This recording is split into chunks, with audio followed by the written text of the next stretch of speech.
number 23, LeBron James. And the other forward, 6'10", in his 8th season out of UCLA, number 0, Kevin Love. Starting at center, 7'1", in his 6th season out of Russia, number 20, Timofey Mozgov. At one guard, 6'6", in his 12th season out of St. Benedict's Prep, number 5, J.R. Smith. And at the other guard, 6'3", in his 5th season out of Duke, number 2, Kyrie Irving. The head coach of the Cleveland Cavaliers is David Blatt.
Southwest Atlanta Christian Academy, number 12, Dwight Howard.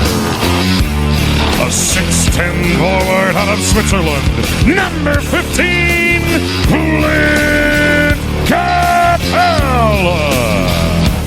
A 6'9" forward out of UCLA, number 1, Trevor a 6'1" guard out of Arkansas, number 2, Patrick Beverley. And a 6'5" guard out of Arizona State, number 13, James Harden.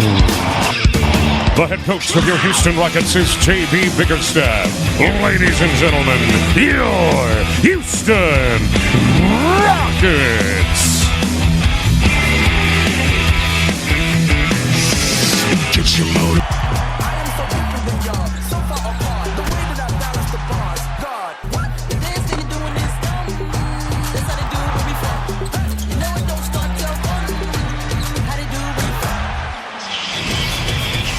The Cavaliers' annual visit to Houston. Game 2 of our NBA Friday, presented by State Farm. Nice evening here. Downtown Houston, we welcome you to the Toyota Center. Should be a capacity crowd on hand to see the Cavaliers and the Rockets. Welcome to Game 2. Mike Tirico, Jeff Van Gundy, Israel Gutierrez will join us here in a little bit. Well, Jeff, the unrelenting schedule of the NBA. You play San Antonio, you play a tough game, got to turn around the next night. A very good Houston team playing well. What about LeBron James and how much gas in the tank, and for the whole team after last night? Well, I think they played very well last night against a great San Antonio team. I think the battle of back-to-backs is more mental than physical. I think they have a lot in the tank. I think James will lead them, and I really like this well-constructed Cleveland Cavaliers team. How about Houston? They've won 5 in a row. We know about the slow start. They let Kevin McHale go. Things turning around a little bit. Dwight Howard, Patrick Beverley was mentioned in the studio by Chauncey Billups. James Harden also elevating his level. Yeah, the biggest reason that they started slow, I don't think they were ready for the speed and intensity of the games. I don't think Harden played well, and they had some injuries. Now Harden, who lives at the free throw line, is back and playing consistent, great basketball. They have a chance to win every single night. See his great numbers, second in the league in scoring. Our starting lineups tonight for Houston. Patrick Beverley is back in that starting lineup. And for Cleveland, a story, Timofey Mozgov is in the lineup. It had been Tristan Thompson starting since right after Christmas, but Mozgov will go against the big fella in the middle for Houston, Dwight Howard. And I mentioned Patrick Beverley a moment ago. He's going to get the start at the point. He did miss the Minnesota game Wednesday because of a family personal reason, the health of his grandmother, but Beverley is back in the lineup to join the rest of the crew, including Clint Capella, who sends it back to Beverley, and off we go here from Houston. Rockets won both games. Got contentious in one of them. Harden with a kick to the groin of LeBron James in an overtime game that led to a one-game suspension of Harden. Capella guarded by Kevin Love. Mozgov on the switch has Harden, who jacks the early three. It's off. Rebound inside Beverley. And it's good to be in Houston and see the Houston team with points.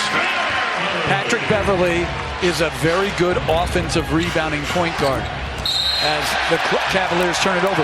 And very few point guards are ready to block out a point guard. And so right there, Beverley gets a free run to the rim. Good offensive rebound and putback. You missed what I said right out of the gate. Are you not ready for me, Jeff? I know it's our first time together this year. What'd you say? I said it's good to be in Houston and see the home team with points on the board. And there's two more from Clint Capella, 4-0. Rockets on top. You know, that's an unwarranted shot at my Houston Texans, who went through a struggle against a very good Kansas City Chiefs team that now I'm considering the favorite to win the whole thing. If you can beat Houston, you can win it all. Absolutely. Now, again, it wasn't a shot at the Rockets. It was just a shot at you. Yes, and your personal fan. It was just a quick test to see if you were ready. Here's James on the drive to the basket and the finish with the left hand for LeBron, as you saw when we came on the air, coming off 22, 7, and 5, and defended often and well by Kawhi Leonard last night in San Antonio. Here's Howard, who has done good work of late. Rolls that in, and a very good start for the Rockets, 3 of 4 from the field. He's actually better with his left hand jump hook than he is his right. Very good touch on that one. Dwight is third in the league in rebounds, right around a dozen a game. A low point total, 14 per. He's kind of ramping up his play. Edged by Capella. J.R. Smith saw a little path to the goal, and he puts that one in. You like the way J.R.'s been playing? I do. He knows exactly who he is as a player. Most of his shots are going to come from three-point line. As James Harden maybe gets fouled, but exaggerates it enough so that he gets the call. But here's Howard on the back end. Good strength, counters to the baseline, and beautiful touch.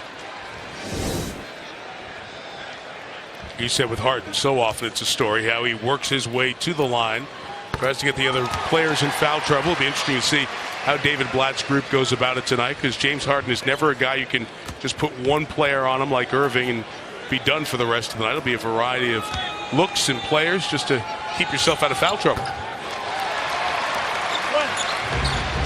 It's a Rocket team to beat Minnesota here. You just watched the Timberwolves lose to Oklahoma City. Minnesota played a good game here. Houston good, hit many outside shots, but it was a 107-104 Rocket win for their 5th in a row. And the Cavs turn it over again.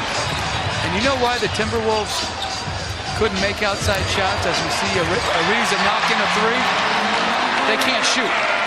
They just don't have a lot of range shooters. It's hard to play offense in this league as Cleveland takes an early timeout. But it's hard to play offense when you can't shoot.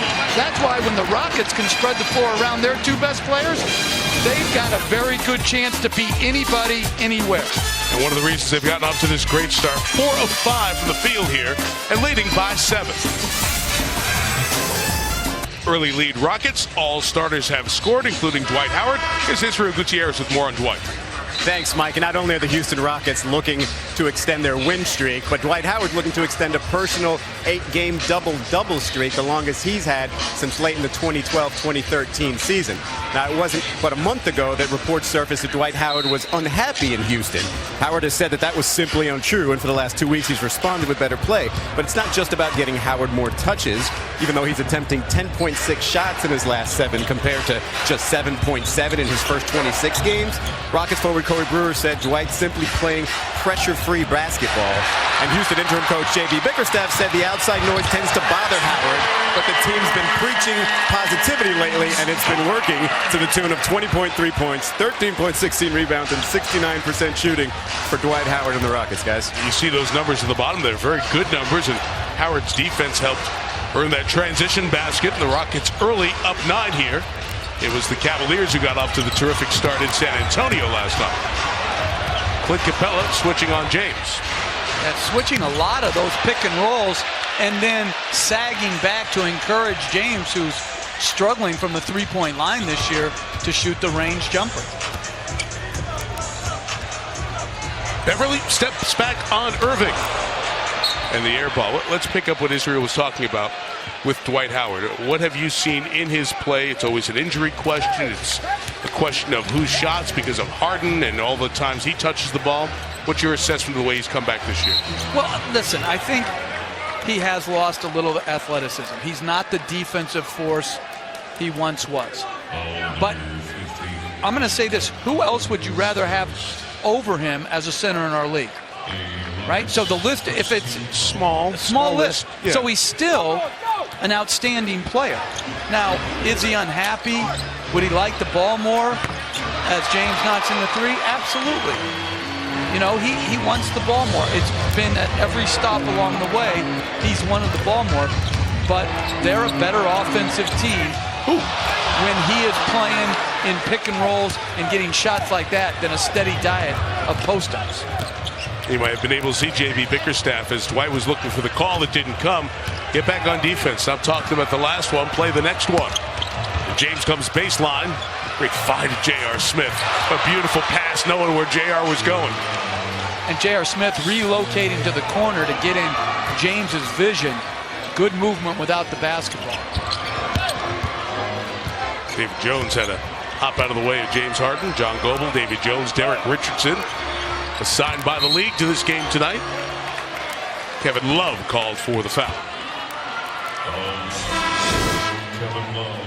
Well, baseline drive stays in bounds. Good drift by J.R. Smith to the corner and knocks in the three. There are so many stats. You can fill up an 11 by 17 page with all the stats of LeBron James' accomplishments. Ariza misses the three, rebounded by Love. Love that long hit ahead that he's usually so good at. Moskov on the business end couldn't finish. Back the other way comes Beverley. Howard wasn't sure if it was a lob or if it was a shot. Worked out as a shot for two. But Jeff, all the stats with LeBron, he's about to be in the next month or so top 20 all-time in points and assists, which you really need to step back and think about. Oscar Robertson's up in that list, but it's a very small list, a very difficult list to be top 20 all-time in those two categories. Timeout taken as Jones hit the floor and got possession.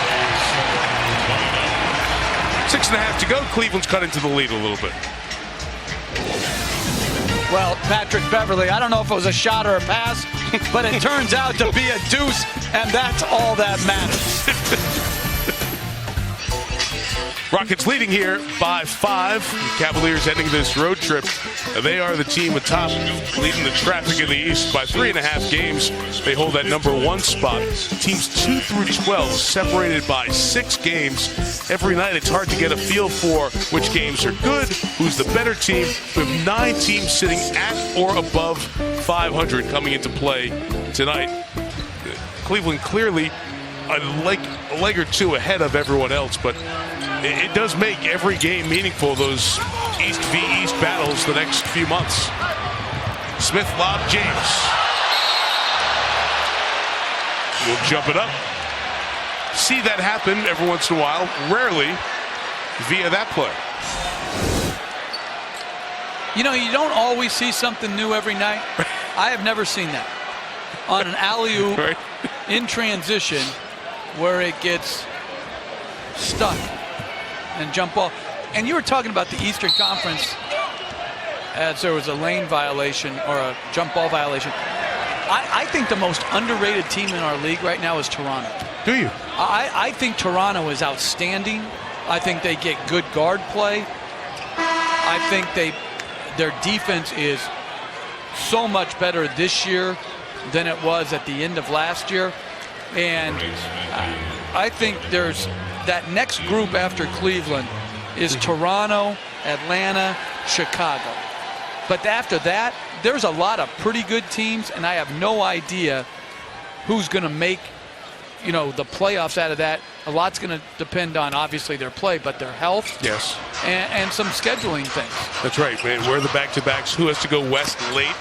Might be a difference. How many plus 500s you have to play? It's defensive 3 seconds called on Mozgov of the Cavaliers. Will be a free throw coming for the Rockets. I watched the game yesterday with Toronto over in London, beating Orlando. And you talk about the guard play. Lowry, DeRozan, they get so involved so quickly. And we'll see them on ESPN next Friday taking on the Miami Heat.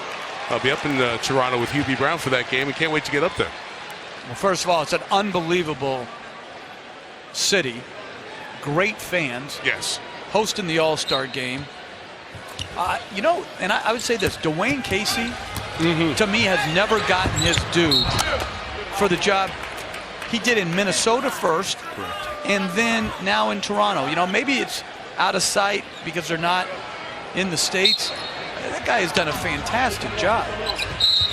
It's a foul. Dellavedova out of hand on Beverley, and Matthew is called for the foul. We were lucky enough to call a couple of the playoff games 2 years ago up there, including the Game 7 that the Nets won with Paul Pierce, the block at the buzzer.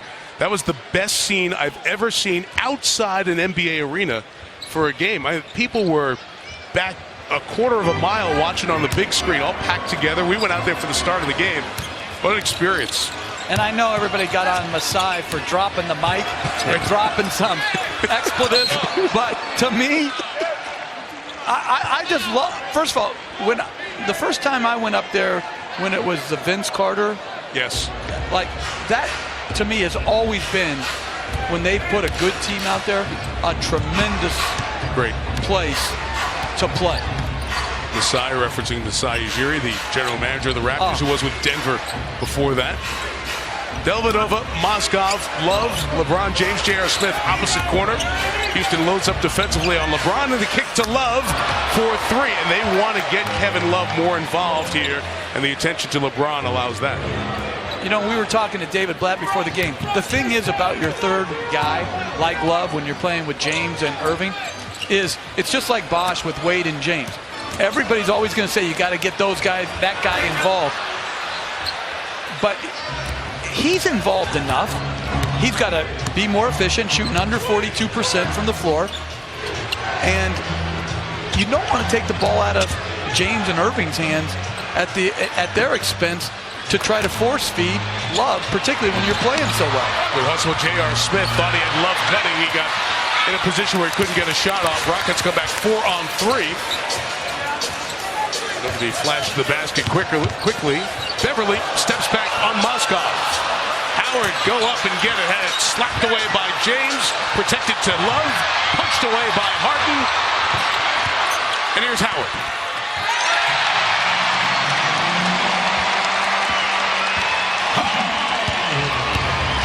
Cleveland has turned it over 5 times.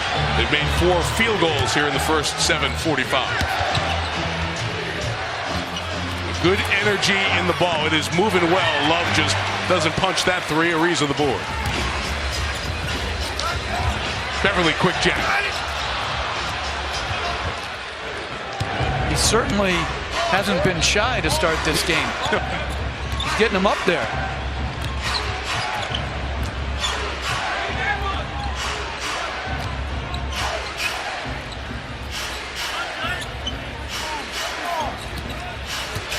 Smith on the attack. Still that quick first step for J.R. Smith. And the problem was switching. Howard switched on to Love. Then Love spaces, so when J.R. Smith drives it, Howard feels reluctant to give help. No shot blocking at the rim, and an easy bucket for J.R. Smith. 3:29 left. Houston had a good early lead. Cleveland sliced that down to 3. Cavs Rockets gives you some great stars. James, Irving, Love, Harden, Howard.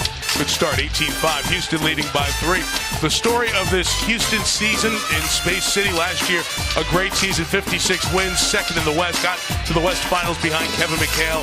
Lost to Golden State. Went on to, of course, beat the Cavs for the title. This year's slow start, couple of ugly back-to-back losses, and McHale was let go after the 4-7 beginning. Turning to 36-year-old J.B. Bickerstaff, who was the top assistant as the interim head coach.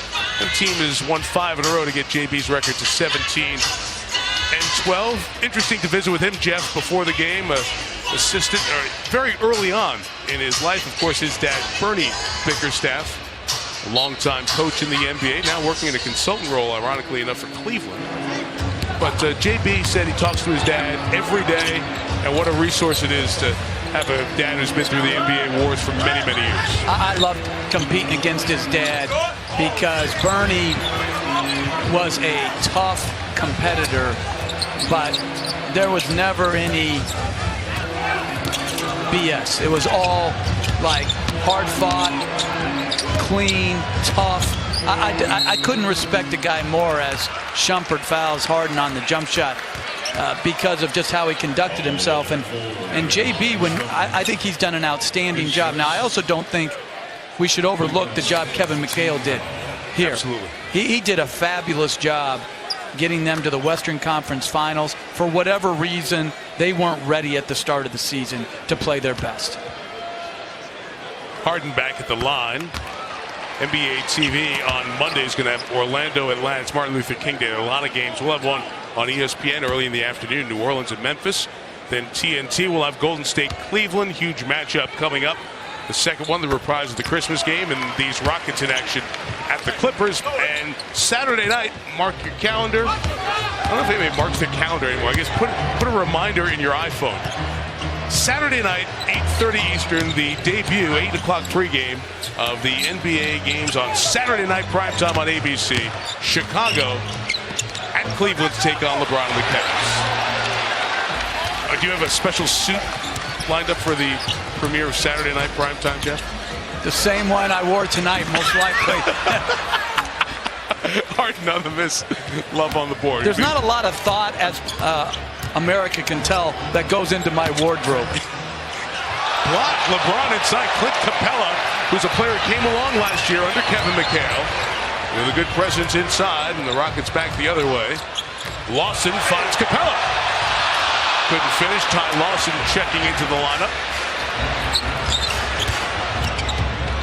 As he replaces Patrick Beverley. He's Iman Shumpert, who did that foul earlier.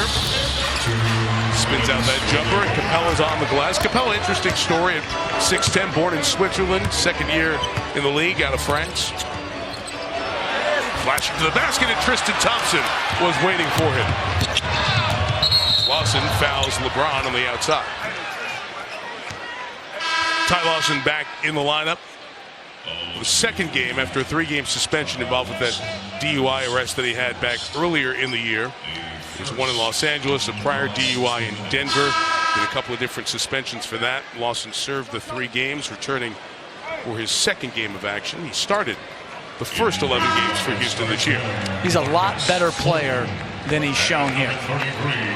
I think for Houston, they're going to, if he can get his game together, Houston will be very dangerous in the playoffs. I think back to those Denver games. I know Denver always played at a high pace. Some of those teams weren't terrific teams, but for George Karl, he was a 15, 16, 17-point scorer in some years. Anderson Varejao is in for the Cavs, and this foul is going to be on Tristan Thompson of Cleveland as he went for the rebound. And Varejao has not been playing much, and I think it's, you just get in, you haven't played in a while. Don't go into your weakness, which is low post play. Play pick and roll, where you can get some momentum going to the rim. You're not a back to the basket player. David Blatt did say the end of this road trip, a 6-game road trip. Cavs have been on the road for a dozen days. It would be an opportunity to go deeper into the rotation. You saw, as Capella, a poor free throw shooter, missed there, that he goes to Varejao for the first time in a half dozen games. This is a team, Jeff, that because of, let's be honest, Dan Gilbert's willingness to pay and to pay a luxury tax as well, they have a lot of depth, and there's not enough minutes for everybody to play. You know, at sometimes when you're on a really deep team, as Varejao gets fouled, you need a well-timed injury. Okay, and to alleviate the logjam, to keep harmony, and then when you get in the playoffs, you know, there's going to be some guys who are not happy, obviously, by not playing, but you're not really worried about it. But a well-timed injury is important to team chemistry, especially the very, very deep teams. One more for Varejao. It's college basketball tomorrow on ESPN. North Carolina State will get you going at noon Eastern time. And then Kansas, which is one of the 4 top 10 teams to lose this week, will be back at home against TCU. You see Perry Ellis in the second game. Marcus Page starting that first game tomorrow on ESPN. How about that guy Bryce Johnson from Carolina? You see the numbers he put up he had like 39 points and 23 rebounds in a college game. Yes, that's right, exactly.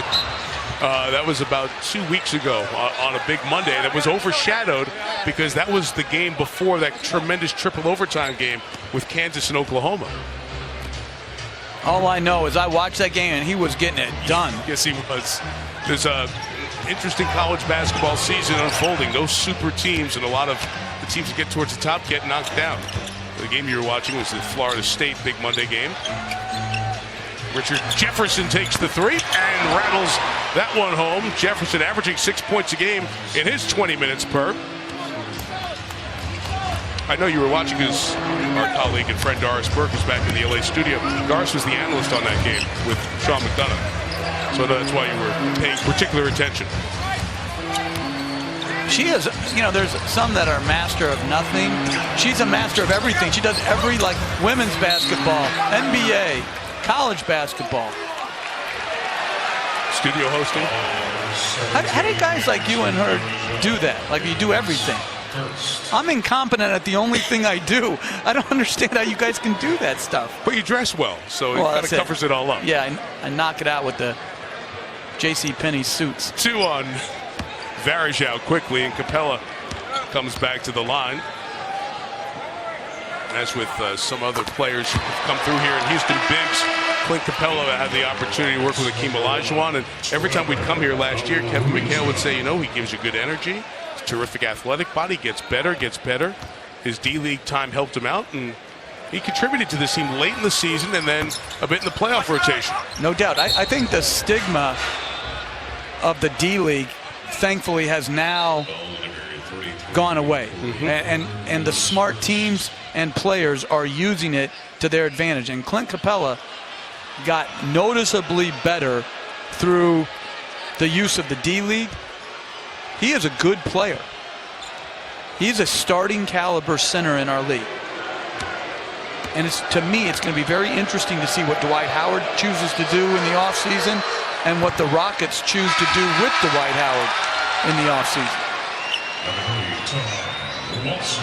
Ty Lawson comes in here along with James Harden for an offensive possession with 27.5 to go. Capella to the bench. Dwight Howard on the books at $22 million this year. The player option for next year at $23 million. Of course, so many people talk about what's going to happen with anyone who's at the end of a contract because of the expected significant jump in the salary cap. And will free agent Dwight Howard command big money somewhere else? Or will that $23 million player option be the best he can do and thus take it for a year and roll the dice? When you're owed $23 million, there is no roll of the dice. Exactly. You are fine, okay? You are fine. There's no roll of the dice. Right. You're good. It's good. Good catch. You're exactly right. All even at 21. 21 seconds to go here in the first. Rockets jumped out to a 9-point lead. Cavs have not led. And the good defender, Iman Shumpert, with the primary on Harden. Trap comes, get it out of his hands. Volleyball around. Final second, Shumpert has time. Dellavedova had nowhere to go, and hits a tough shot. Oh, great play, Dellavedova.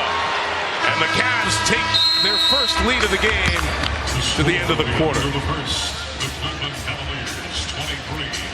Pretty good work by Matthew Dellavedova, who came on the radar in games 2 and 3 of the finals last year. This tough finish puts the Cavs on top for the first time, after 1 in Houston.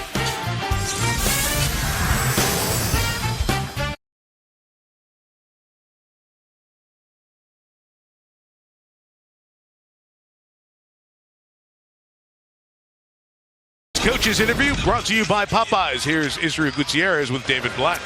Coach, your defense has gotten you the lead here, but 5 early turnovers. Any issue with the way you're attacking early on offensively? Well, I thought our second unit did a good job.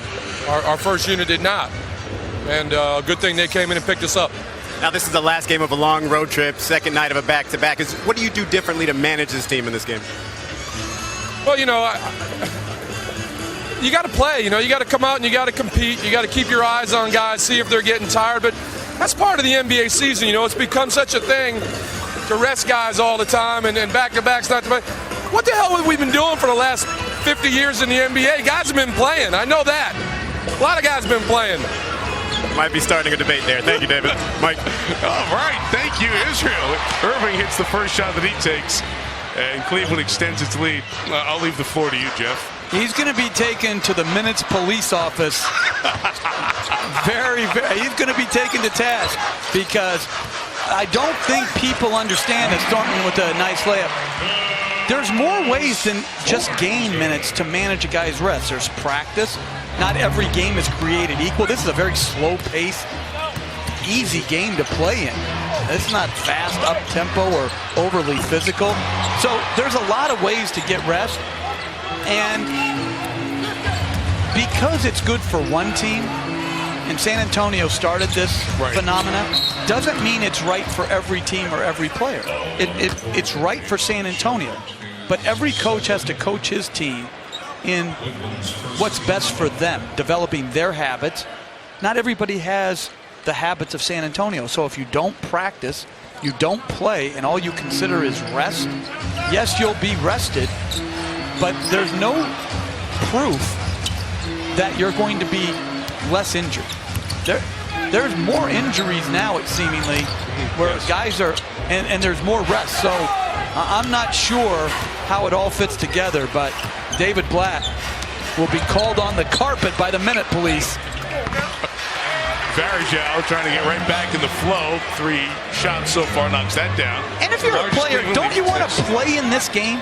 Don't you want to play if you're LeBron James against James Harden, Dwight Howard, a team that's won 5 in a row? Competitive spirit. Offensive foul. Howard is Varejao. Does a terrific job getting in Dwight's way. There's a lot of floppers in this game. Have you noticed all the exaggeration on contact? Yeah. I mean, Varejao, like, come on, it's an offensive foul, but I mean that's funny. We're just jealous because if we tried that, it wouldn't look as good. The hair is terrific. Irving, strong take. Howard waiting. Shumpert hit a shot a moment ago. Varejao slaps it back up there, and it's last touch by Tristan Thompson. The point Blatt made was interesting because I got to be honest. Watching the game last night, there's a lot going into that San Antonio game. Cleveland's at the end of a long trip. They've had a very arduous schedule since you had them Christmas Day against Golden State. Out to the West Coast, home for a few. Now this trip, Golden State on Monday. This was a perfect chance to get a maintenance day. LeBron has already had a, quote, maintenance day against Miami earlier this year. I just don't even know what that means when it comes to pro sports. Like, what's interesting? It's like, I was reading about Dallas. They sat 4 of their guys, right? Done it a couple of times. Yeah. Who are they playing? Oklahoma City on a back-to-back. And their guys were playing, the guys sitting out were playing hard 2-on-2 before. And I'm thinking to myself, like, if you're playing 2-on-2 before, why aren't you playing 5-on-5 a half an hour later? That's a different story, yes. Listen, every coach has to do what they think is right and not what's right that gets some praise by the media. And so, listen, again, it's individual. It's by a lot of different things, a lot of factors. But I'm glad there are guys like David Blatt who will actually answer the question honestly. Absolutely. Versus just say what everyone wants to hear, which is rest your way to a championship. His team with a nice run to start the second on top. Bye. As soon as we're done here, my pal Scott Van Pelt got to see Scott Monday at the championship game in Arizona. He'll be with you. Full recap of this NBA night, the college hoops, the NHL, preview the football playoffs as well. Sports Center at night tips off after we are done. Understand that Stanford Steve, who's become the Ed McMahon of sports television, will be on. And Jeff Van Gundy, it says, scheduled to appear after the game on Sports Center. Is there an appearance fee for that? There might be. You can demand one. Howard inside at Varejao. Their tangle has been interesting here. A couple of fouls, a couple of turnovers, a few flops, and in this case, it's Varejao drawing his second foul. Well, Varejao, again, trying to draw the attention of the officials. That time, I thought he actually had good position, and he got the whistle. So that post play is hard to officiate. A lot of contact, a lot of head snapping. LeBron's going to come back in. 5 points, 2 assists his first 10 minutes. Oh, Dwight Howard at the line. We know it has been a struggle. His first 8 years in Orlando, he shot 59%. Then that 1 year with the Lakers, he shot 49%. And these 3 years in Houston, it's 54%, 55, 52. And this year, sitting on 53%. Thus, right around average there as he splits the pair. Cavs trailed by 9 early. They lead it by 7, 27-10. 9 of those 10 losses coming away from their home arena. We'll be thrilled to get back to the queue for Golden State on Monday. Varejao the miss. Good job by Capella of corralling the initial pick and roll of Kyrie Irving. Rockets come back to their starting 5. Iman Shumpert, the good defense on Harden, but he dribbled it on the baseline, and it will be back down here with the Rockets.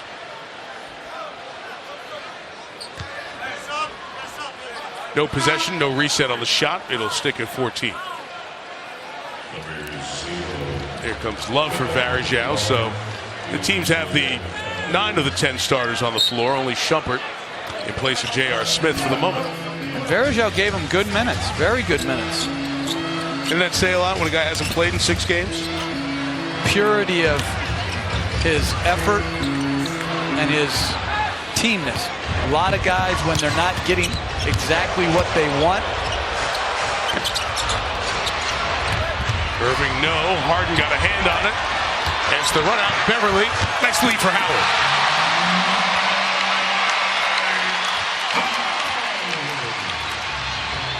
I said 9 of the 10 starters were on the floor. I forgot Mozgov started this game.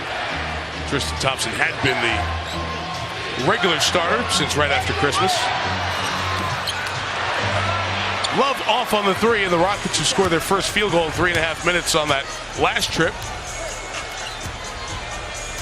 Harden wanted to get in there, so Howard had to leave, and Shumpert knocked it away.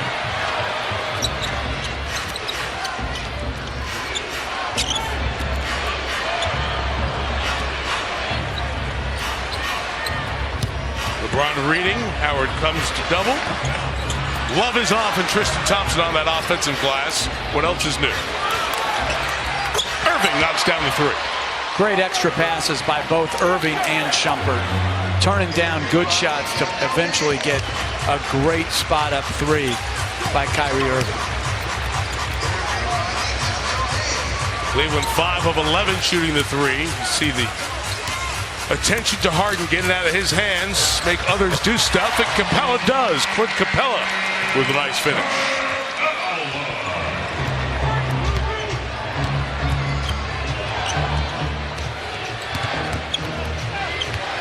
Incredible handle by Irving. You'll see it a few times every game he plays. Just tremendous ability to control the dribble. I want to see he and Steph Curry like have a dribble off.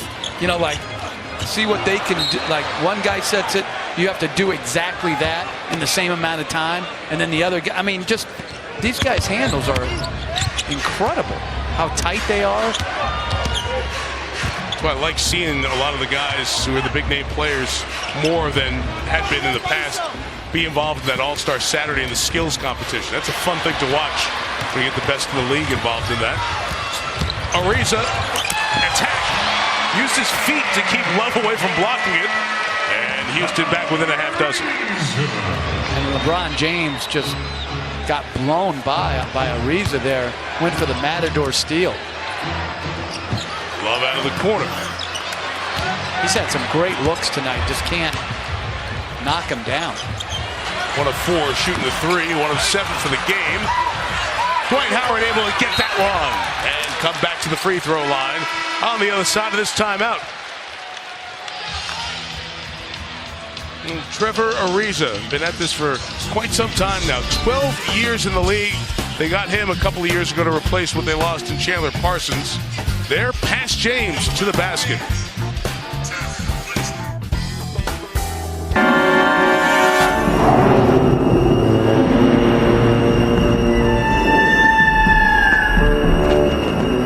Show yourself, Howard. I'm here. Your powers are identical to mine, but we are three. We could tear you limb from limb. Kneel. Red Nation bows down to no one.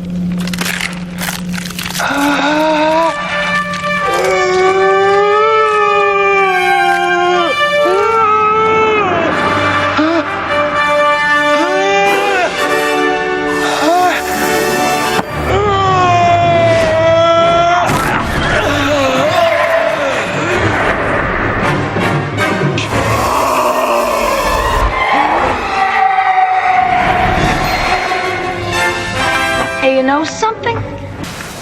Welcome back to NBA Friday, presented by State Farm. Cleveland leads by 6. Let's listen in on both coaches in recent timeouts. You gotta make them chase you, right? They want to get in a rotation. The more we attack, the more we move the ball, the shots will be open then. They're coming right after you. Nobody feels sorry for us, guys. We got to play right away. David Blatt alluding to some of that back-to-back conversation that we were discussing. Sometimes to get the back-to-back team against a team that is sitting home resting, there's not just the physical but also the mental of that. And in those situations this year, the road team is 48-92. They've won 34% of the games when road teams going back-to-back and the home team was sitting with their feet up watching the other guys play. Howard missed the first.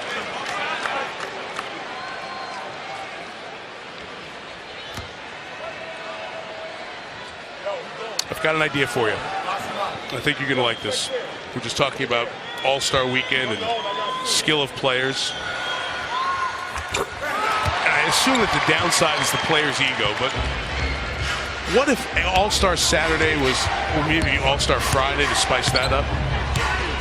What if they added a bracketed 8-man one-on-one? Oh, I'm all for it. I'm all in. Wouldn't that be unbelievable? Remember they used to do that at CBS? I love that. That's what made me think of it. I was explaining that to my son, Delvedova, in the lane. Shot is no good. And no one plays one-on-one anymore after practice like they once used to. It used to be after every game. I mean, after every practice, there was one-on-one played. And no one, because everybody has specialized trainers and, you know, whatever they need, cones and blood pressure monitors and all that crazy stuff. But so I would love to see great rebound by James, foul by James Ariza. play Harden one-on-one. It's bracketed. The fans vote the bracket. No, we cannot trust the fans. Okay. A blue ribbon panel led by you sets the bracket 1 through 8. But you just spread it out. You play to 11. I love it. Quick. I mean, everybody's going to play some during the weekend. So get rid of that sophomore freshman game. No, you can play that. No, don't play that because they don't even compete hard. Like, I would rather see rats on a wheel than I would that. I'd rather really than watch that freshman, sophomore people thinking they have arrived. Yeah, they're not rising stars. Some of them are, and some of them have hit their peak there because they don't yet know what they don't know, which is they need to learn to compete a lot harder as Jason Terry comes off the pick and roll. I mean, listen, I watch it, I'm saying, who do these guys think they are? They think they're showmen. No. LeBron, the real showman. Great rebound, doesn't get it, and the foul's going to come back the other way. That's all right. I'm ranting. No, keep going. No, I just hate that game so much. It's such a disgrace. It's unwatchable, and the players who are playing don't even realize that it's not watchable. Not because they're not good enough. It's because they don't compete hard. Yeah, the competition part. Play some defense in it. Just try. Delvedova tied up by Harden, went to the floor. Ariza goes to get it, and a jump ball will be called. It'll be Delvedova And Ariza jumping center here with Cleveland leading I by don't think 7. that shot clock should have reset. I don't know if Full possession. Cleveland ever had full possession of that. Derek Richardson, Davy Jones going to discuss that here along with John Goebel before they get in the circle.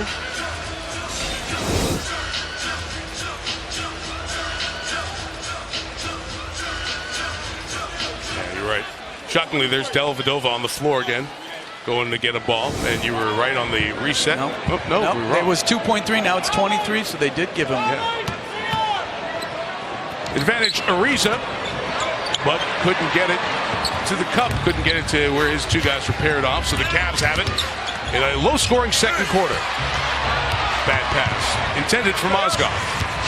Jason Terry got the start the other night when Beverley was out. Howard is fouled. Mozgov giving the foul to force Howard to earn it from the line, where Dwight so far is 2 of 4. I have another all-star thing. Okay.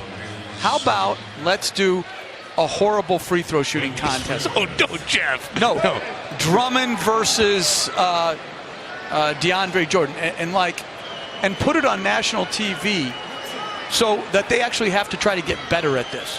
Like they try. No, they don't, because they keep shooting the same shot over and over and over again instead of doing something different. Going into the gym and shooting 100 horribly, like that, no one's shot it one-handed or underhanded, or I mean, I just would love to see a horrible free throw shooting contest. And just like you did the final 8, the lowest 8 are required to come shoot.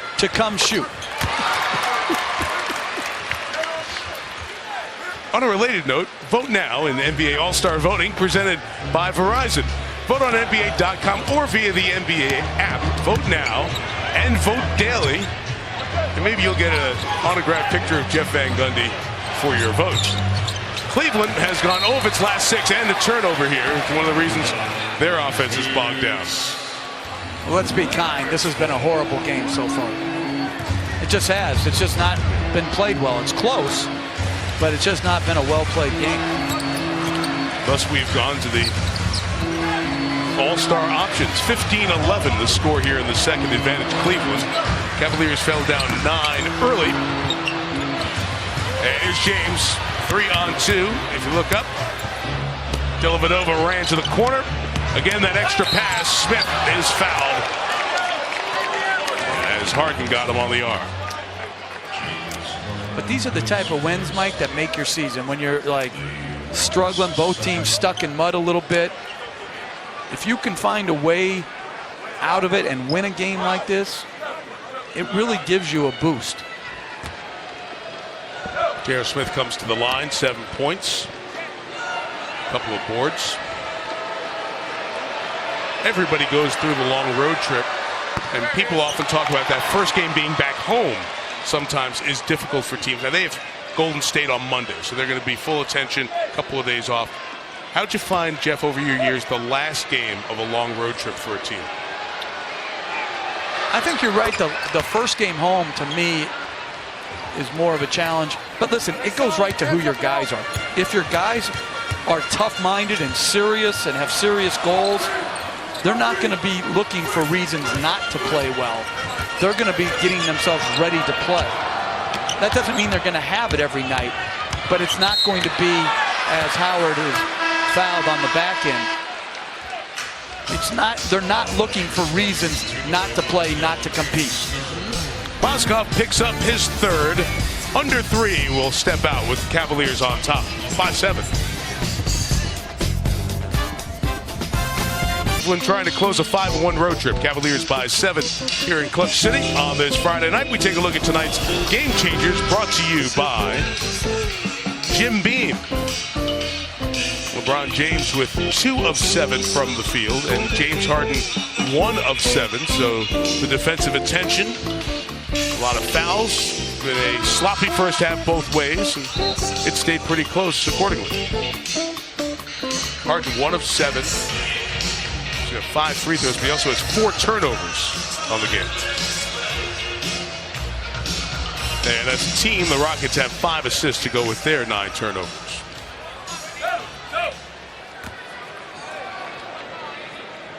Think about Houston's only down 7, shooting 31%, 10% from 3, and 9 turnovers, and you're only down 7.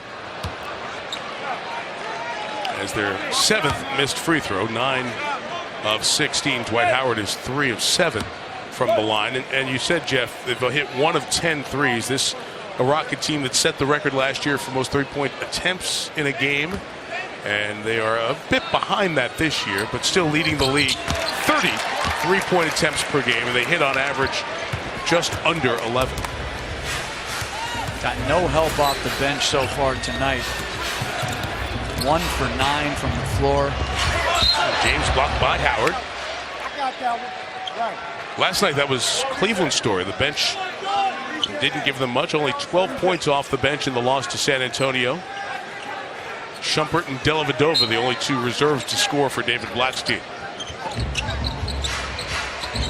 J.R. Smith is open for 3. And Howard's got the rebound. Smith saw it, took it away. 5th turnover by Harden. And credit to J.R. Smith after the missed 3, staying engaged and gets the 2. I just think LeBron's professionalism, his night in, night out, has had such a positive impact on the player J.R. Smith has been last year in this. Well, I think also not just but the seriousness and urgency of we're playing to win right now. There's no time to waste, and I think particularly Cleveland had lost so much. Now J.R. Smith wasn't there, but in general, I think he just brought a seriousness and an urgency to change it around. I think it helps everybody. Now you essentially know most of the guys are there because he wants them there. Baseline spin by James. Terry was waiting right through him, and it's the largest lead of the night. Either way, Cleveland up by 10. LeBron has been quoted as saying James Jones, his favorite all-time teammate. Harden splits the double, got bumped, couldn't get the basket, and LeBron will be called for the foul.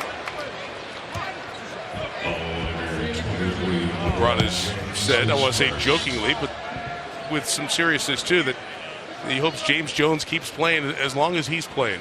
He'll always find a spot and find a place for him.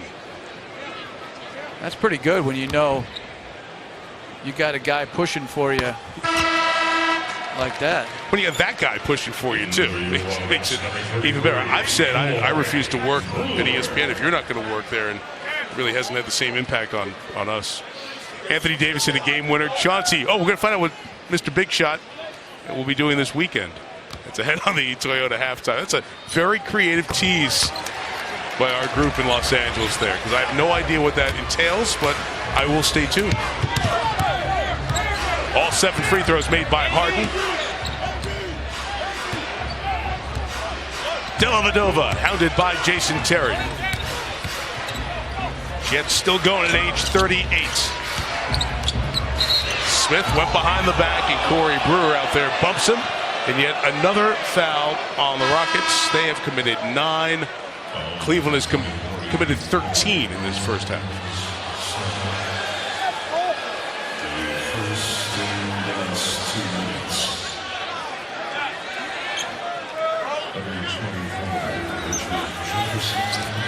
Brewer's second tour with the Rockets. Once the 7th overall pick was Corey Brewer. And away from the play, Ariza with the foul. That'll bring LeBron James to the line.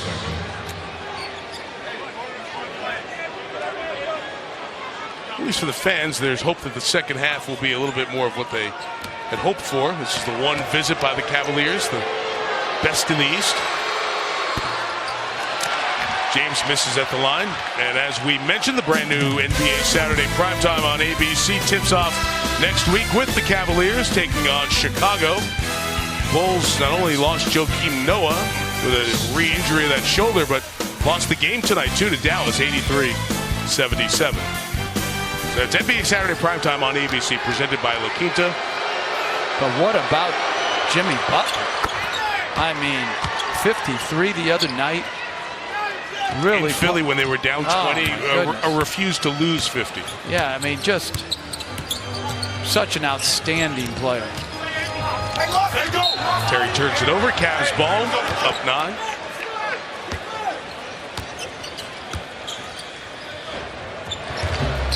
Jefferson, Dellavedova, J.R. Smith, LeBron, and Anderson Varejao back in to close the half.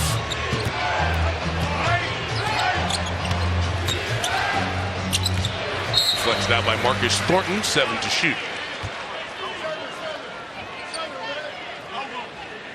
It's a Houston team that averages 17 turnovers, one of the worst in the league in that column. They've turned it over 9 times alone here in the second.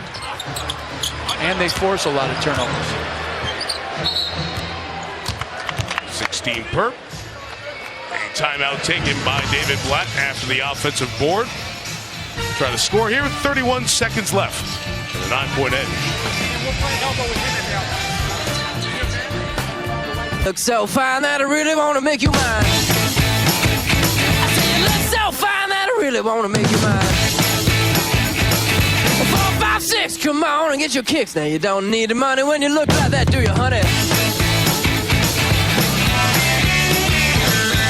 Big black boots, long brown hair. She's so sweet with her get back stare. Well, I can see you home with me. Back here at the Toyota Center. Of course, we're talking the NBA All-Star Game in Toronto next month. And there's the voting for the guards in the Eastern Conference. Kyrie Irving currently second as he's come back. This is the fan voting, 12 games in. I'm going to say this. They're all worthy. Jimmy Butler's a starting guard. Based on the first half of the season, no doubt. And durability and games played have to factor in. And it's so important to the players. I'm not sure the fans should still be the ones picking the starters. Well, last year, Lowry made a big push. Even the Prime Minister of Canada and Justin Bieber got involved in social media, encouraging fans to vote for Lowry. Dellavedova gets rebounds. This is 3 tries on this trip. And now the shot clock's off, and that's LeBron time. I'm trying to comprehend that Justin Bieber is influencing starters in the NBA All-Star Game. Final seconds, James past Harden, LeBron to the basket. And it has been an impressive end of the half here for the Cavaliers. 46-35, it's the second lowest first half of the season for the Rockets. They had 34 against Dallas in their struggles in early November. Dwight Howard had 10 and 7 rebounds, but LeBron with a dozen, 4 boards, including that one to close the half. We'll send you to Doris Burke and Chauncey Billups to the Toyota halftime from our studio in Los Angeles after this. The NBA on ESPN, presented all season long by State Farm, is brought to you by 50 Shades of Black, starring Marlon Wayans, way shadier than gray, in theaters January 29th.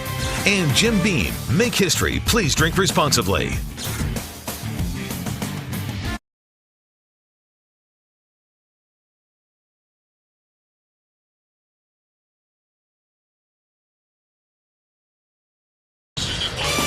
We welcome you back to NBA Friday, presented by State Farm, back in Houston and set for the second half here.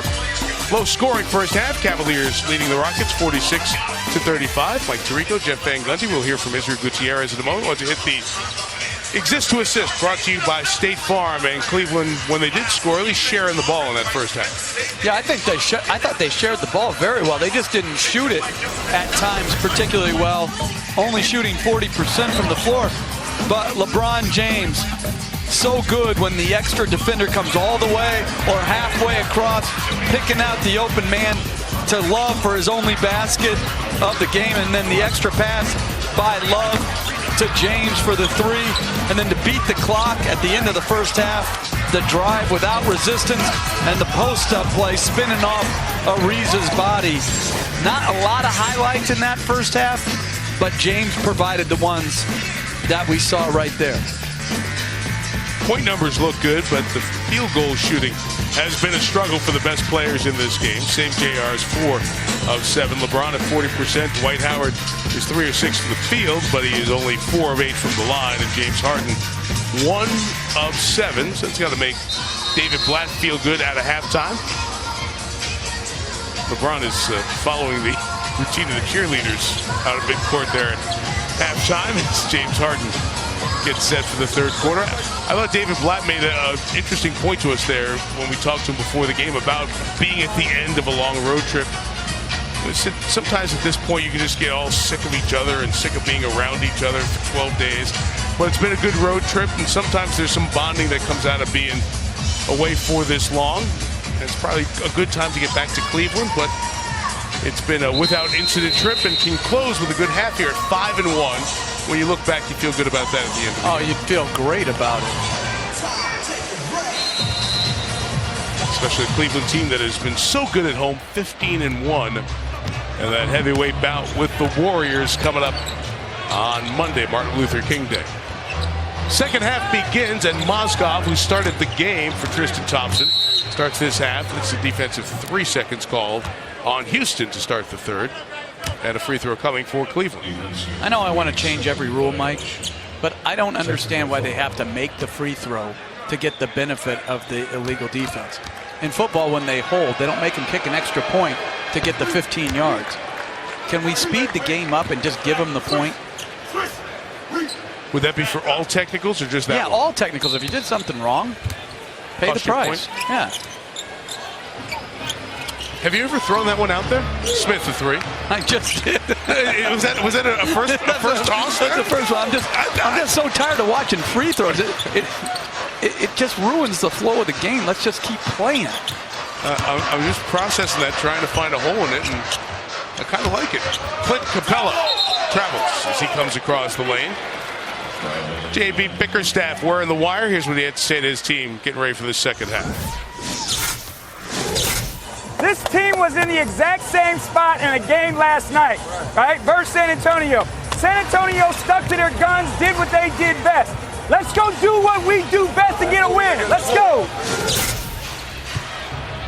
Love from the outside, hits the three and extends the margin now to the largest of the evening, 50-35. San Antonio did have the third and fourth quarter runs, and really their second unit in the fourth quarter did a terrific job of, as they always do, because they're so deep and so good, of keeping the Spurs close and then taking the lead. Trevor Ariza out of the corner across the lane is short. Capella on the rebound. It's a really good defensive sequence by Cleveland there until the shot. And you got to finish off your defense with the defensive board. All-star ball movement there, finished off the window by Kyrie Irving. I really love the spirit with which the Cavaliers are sharing the ball tonight.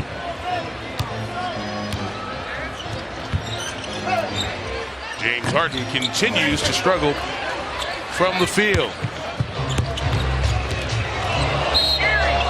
There's a tricky Irving dribble, and Beverley has to foul. This guy's handle is just ridiculous, and J.B. Bickerstaff making a change real quick, going to Marcus Thornton, I think, to probably downsize, and he's taking out Clint Capella and trying to just get quicker, more shooting and spacing on the floor for Harden to be able to attack with. Thornton, in his 7th year out of the league, out of LSU, has been with a half dozen teams.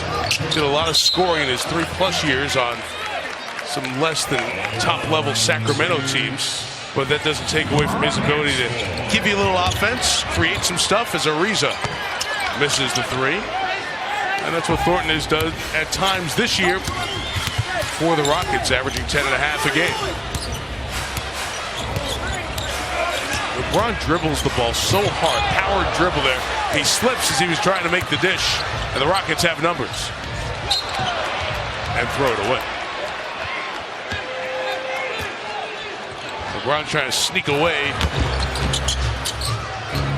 He did get it down, and J.R. Smith can't finish the three. Rebound by Howard.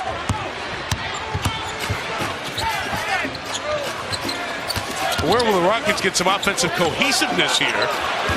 But not on this trip. People aren't even getting up and down the court. You know, the possession before Cleveland was 2-on-4.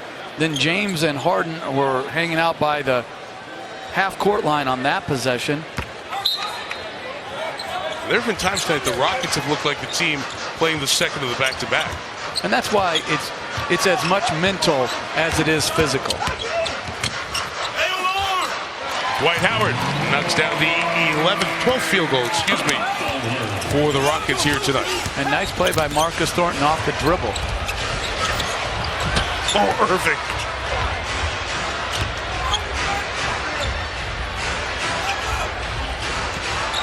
Love's got position inside. As Jeff said, Houston downsized. The quick hands of Harden forced the turnover.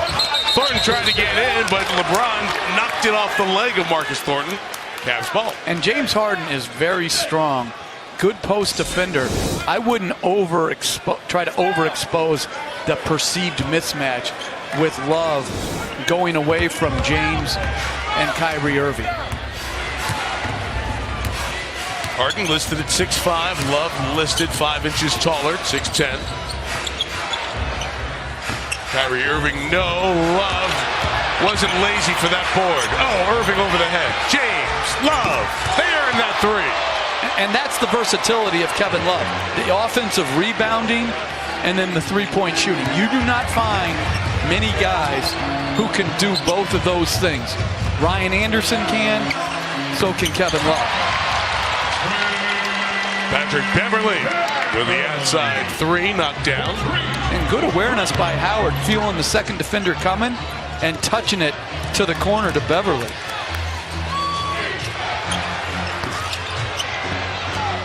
Thornton rebounds the Love miss. Be interesting to see if the Rockets do get Love involved in some pick and rolls. That, of course, a concern defensively. San Antonio exploiting that a bit last night. Thornton halfway down. That's Thornton trying to fight and get in front of Love. Camped out in the lane as J.R. Smith launched the three, and Houston back the other way.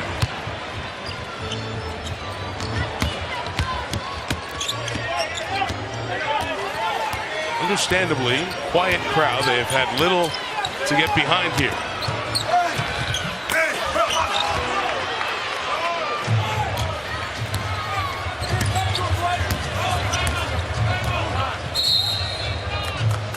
And David Black takes a timeout. LeBron with the highlight of the night there.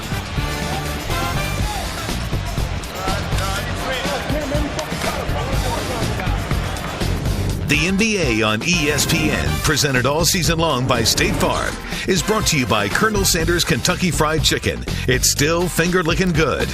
And the dramatically transformed 2016 Mitsubishi Outlander. Cavaliers leading by 13 here tonight. LeBron James in his career has 39 triple-doubles, none this year. We've had 3 triple-doubles in the league tonight in our first game. Oklahoma City's win over Minnesota. Russell Westbrook. Marcus Smart's first career triple-double in the Boston home victory over Phoenix. And Miami-Denver still going on. Hassan Whiteside with a triple-double, including blocks. It's the third one he has had in his career. So 3 triple-doubles on the board. If they would have counted blocks when Bill Russell played, how many triple-doubles do you think he would have had? He would have set the record for all-time triple-doubles. Because getting double-figure blocks, right? What an accomplishment. So interesting, you go back to those days, if you go back, whether it's a drive here by Ariza is denied, Kevin Love pulls away the board, whether it's the old NBA registers or your online historical basketball reference site, so good. Go look at shooting percentages in those days. They were so low. Shooting percentages were in the low 40s, even for some of the better players in that time. And that was without the three-point line. Right, exactly. Beverley the foul, picks up his second. That's why it's hard to compare eras. Yeah. So many advantages to these players, you know. It's always a circular conversation with no definitive answer, but intriguing, and you always like to hear people from other eras talk about the greats that they saw. Like I love when you come across anyone who watched Oscar Robertson play, who can just give you a sense of how good he was for his size in his era. Exactly. And Elgin Baylor, as Mozgov makes a 17-footer. And that's why it's very interesting when you see, like, ESPN put out, top 10 by position. All-time, like guards, and Curry. I always find it a difficult thing when you're judging with guys whose careers are complete versus guys who are in the midst of their career. Probably not, in some cases, like Curry, probably not even halfway through his career. Drive here by Harden, driving it to Howard. This has been just an awful offensive performance by Houston. But good effort by Kevin Love, being first to the floor. You almost get the sense, Jeff, that Cleveland senses that Houston's not having a good night here. They're causing it with a lot of their defensive presence as well. And they're really inspired to get this win and close out this road trip in the way a team of championship character should close out a road trip. And again, you're developing habits every single day. You either at the end of the year are going to have championship habits to go along with championship talent, hopefully, or you're not. And right there, James sinking down as Harden tried to drop it off to Howard, deflecting it. Kevin Love hitting the floor first. Those are the type of habits that you have to have by the time you hit the playoffs if you have serious thoughts of winning a championship. Everybody says, all I care about is winning a championship. Very few individuals and teams are willing to do what's necessary to put them in position to win a championship. Jason Terry, Corey Brewer, some energy guys who can score quick have come in to join Clint Capella, Trevor Ariza, and James Harden with the ball. And Ariza's three is knocked down. So we'll see if this group can get it going for the Rockets. That's just the third three-pointer for Houston on the night.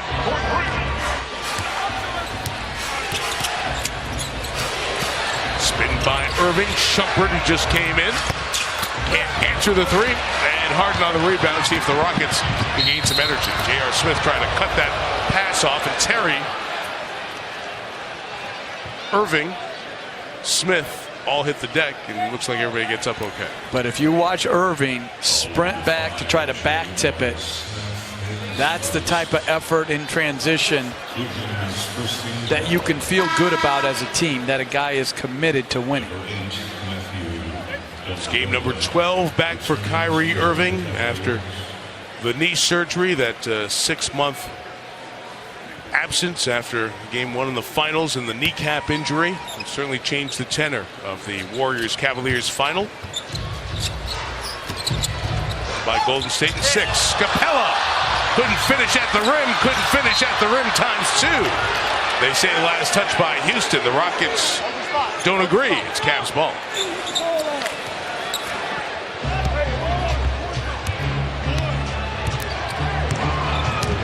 It's a Houston team that is fourth in the league, averaging 104 points per game. Not even halfway there, with 4.5 left in the third, and Love gets free inside.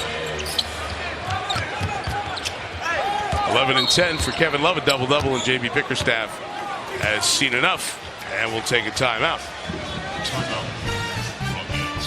Cavaliers by 14.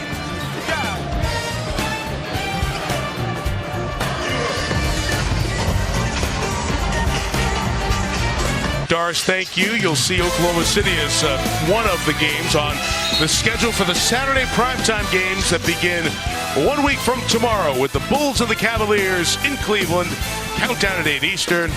And Mike Breen, Mark Jackson join Jeff 8:30 Eastern time for the tip. We'll have some Saturday primetime games for you on your ABC station as we get to the meat of the season. Foul here, J.R. Smith on the arm of Jason Terry. While we have 1 second here, I just want to send the absolute best wishes and prayers to my longtime NFL pal, Chris Mortensen. Mort announced, if you didn't hear earlier today, that he is battling throat cancer. He has been working up until last week, and one of the great people that I've had the pleasure of working with over the last 25 years at ESPN. And Mort's spirit and soul are strong, and his family and his friend group as well. Mort, we're all thinking about you and just want to send all of our prayers our NBA family, our college hoop family, our ESPN family to one of our colleagues. You know what I was amazed about with his story? They said he's 64. The guy looks like he's 44. Yeah, he does. He does. I look 74. That guy looks 44. Mort had a very long career in Los Angeles covering baseball, down in Atlanta, and then 25 years at ESPN as well. Mort's going to fight, and you got all of our support behind him as well. J.R. Smith hits the three. The lead is 17. What a pass by LeBron James again. Similar to the one we saw earlier in the first half to Kevin Love. And this is interesting. Kevin Love guarding Howard now, not playing with any center, and playing James at the 4. James turns the corner, gets to the basket, and finishes. Two Rockets knock each other over in Ariza and Terry. And LeBron as strong as ever. And look out here. Cavs get another turnover. Cleveland has shown up to play tonight. Shumpert. J.R. Smith. Another chance here.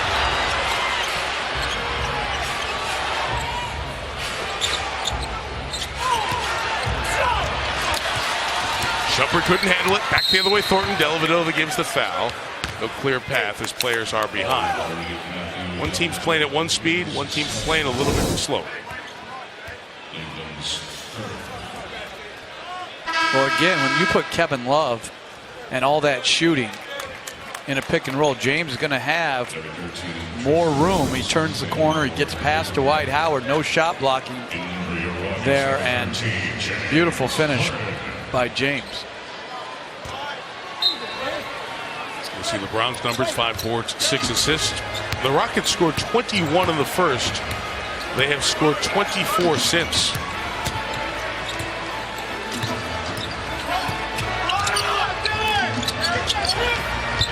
Harden finds Marcus Thornton, got under the arm of J.R. Smith.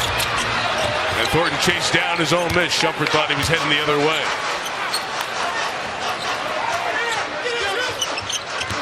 Here's the Jet, Jason Terry, third all-time in three-pointers made in the NBA. Can't add to it. James Hennessy and James Harden. 16. A 9-0 run for the Cavaliers. Taking this baby out to 21 and left some unhappy home fans.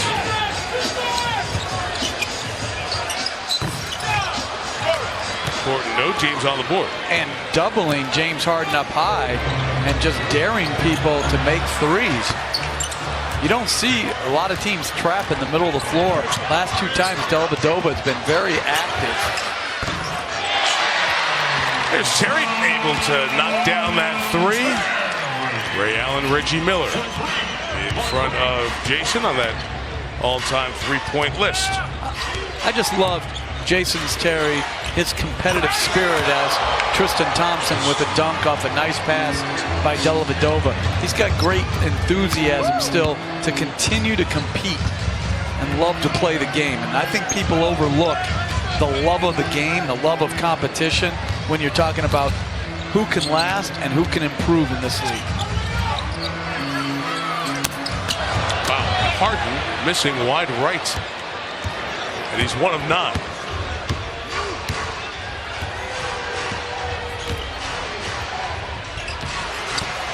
James missed the fade. Rebound deflects to Dwight Howard.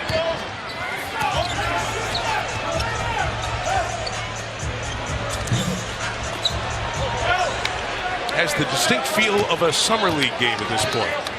Cavs up 20. And Houston might be under 50 for 3 quarters. LeBron wanted it. Jason Terry switched on him. Bullet pass. Their ball movement's been terrific. Dellavedova on the putback. 10 seconds left. J.R. Smith gives the foul there. And now that could be clear path. I think it will be. You're just going to say clear path now. Let's not even go to Secaucus and review it.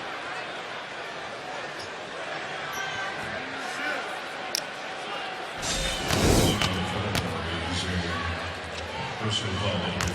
do have Mark Ayotte, Mitchell Irvin, Jason Phillips, and Leon Wood, 4 NBA officials who are working in Secaucus at the replay center, and we will get them involved. That could be one of the most boring jobs. If you're an NBA official, you love the game. I mean, to go sit in some sterile studio. It's actually very nice. You've been there. No, that's what I mean, but it's not sterile in the fact that, like, there's nothing. But, I mean, you're just watching. I mean, there's no these crowd. guys are used to the action. Right. There's no crowd. There's no energy. There's no interaction. Players or coaches. Yeah. It's just like being home watching League Pass. But look, they look engaged. They do. I think some of the time, it's like, I was told this story back when Toronto was first coming in the league, and Isaiah Thomas, and it's going to be a clear path, was they had the war room, and they had just the video showing for the draft? For the draft. Okay, yeah. They had these computers out, and they didn't even work. But he said, look busy when they come to us. They'll think we're like high tech. And I have a feeling these guys are watching movies. Then with 5, they get a call. Everyone, get to your desk and put on your headphones and look like we're doing something. Yes, that's what's happened, Mike. No, there's no fake enthusiasm there. There is real work. Every play is being watched closely, monitoring the games. Well, then that's too bad because those guys deserve a break on their night off. Let Mark Ayotte, like, watch a little Netflix. Those poor guys in the replay center, these were keeping them entertained. I have spoken to a few officials who've done that tour through the replay center. They like it? The few I spoke to about that specifically said they enjoyed the experience, just to see how the operation works, and it's helped them when they're on this side of a replay situation. Really clearly understand how the process is working and what's going on. Okay. And they intentionally do the hack of Howard to get an extra possession at the other end. LeBron James was at the table set to come in. Richard Jefferson uses the foul. And Kyrie Irving will come in as well in this 19-point game. Howard has split his 8 free throws here tonight.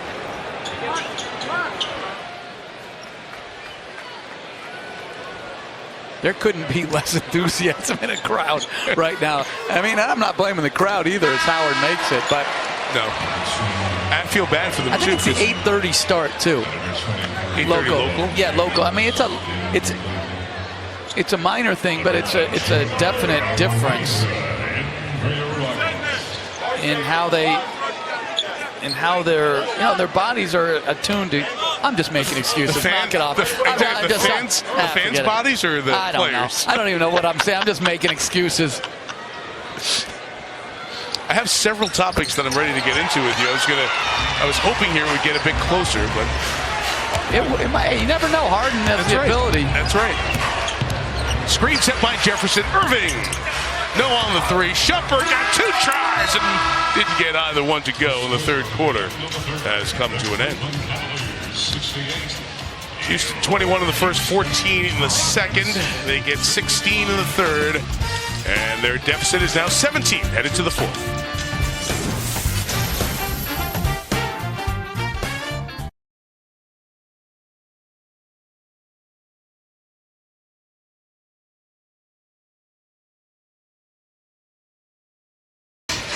Set for the start of the fourth quarter here in Houston. Mike Tirico, Jeff Van Gundy, Israel Gutierrez with you tonight. 68-51, James Harden's poorest shooting night from the field thus far this year. 2 of 15 against Miami. 1 of 9 tonight, Jeff. 7 turnovers. Has gotten to the line 7 times. But listen, the team only has 16 baskets, and they're shooting 28% from the floor. So it's been a struggle.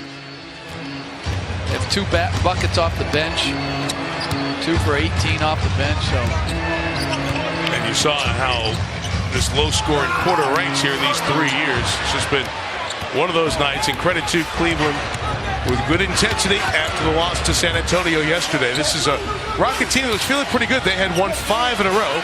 Terry with a hand in the passing lane to take away that bounce pass, and Corey Brewer able to finish. You hate to say this, you feel like you're trying to lie to the viewers to keep them around, but this truly is a Houston team that can snap off a 35, 40-point quarter because they're three-point shooters. They can, and we do lie to them sometimes. Come on. That's all right. Dellavedova to Tristan Thompson. Inside for the dunk. Jeff and I were talking about the Raptors in the first half, and I know you've all been with us throughout. And the good play and the great support up there in Canada. And Tristan Thompson, one of several players, Canadian-born in their early 20s. And we were up there for a playoff game a couple years ago. The point was made, Anthony Bennett and those types of guys, when the Grizzlies in Vancouver then and the Raptors came in the league 21 years ago, those kids up there who were young and athletic, they grew up with the NBA as the new exciting thing and really helped build a great base of Canadian-born players that have been playing and making an impact as Irving hits the jumper from the top, not just in the NBA, but in college as well. Well, I remember Tristan Thompson. I was reading an article where he said his dad took him, and they, in the Air Canada Center, they used to sit up in the, up in the upper deck, and he grew up watching Vince Carter. Yes. And Vince Carter's still playing. That's the thing. Vince is still going, yeah. Tristan Thompson, a Toronto native. Irving works inside. Kyrie looking good here tonight. 7 of 11 from the field.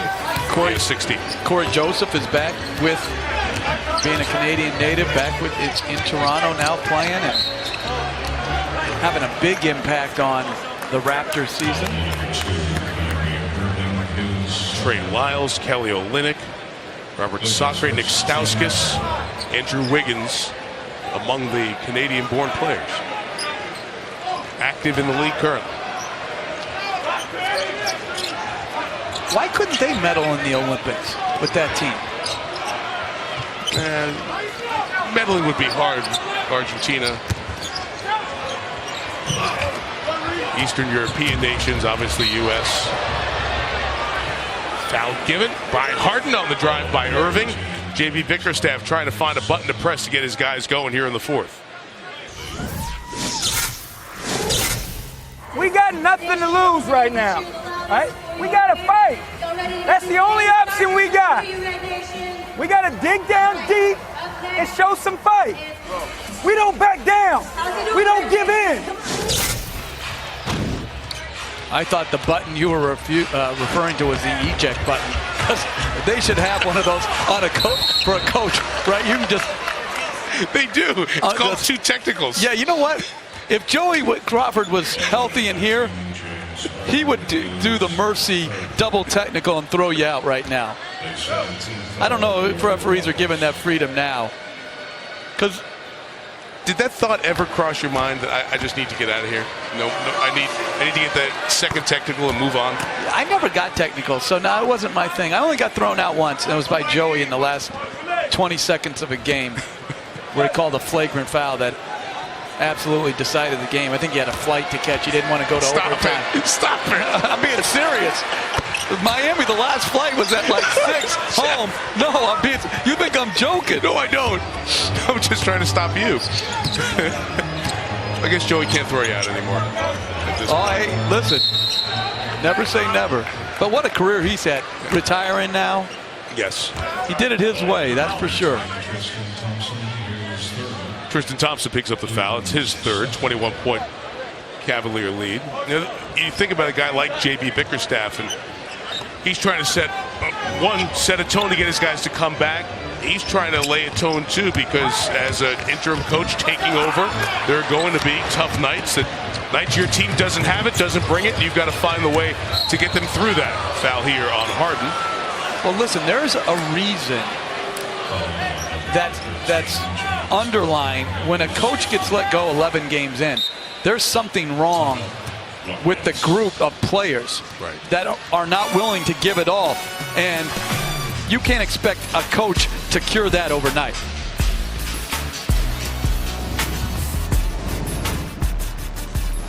The NBA on ESPN is presented all season long by State Farm. We exist to assist.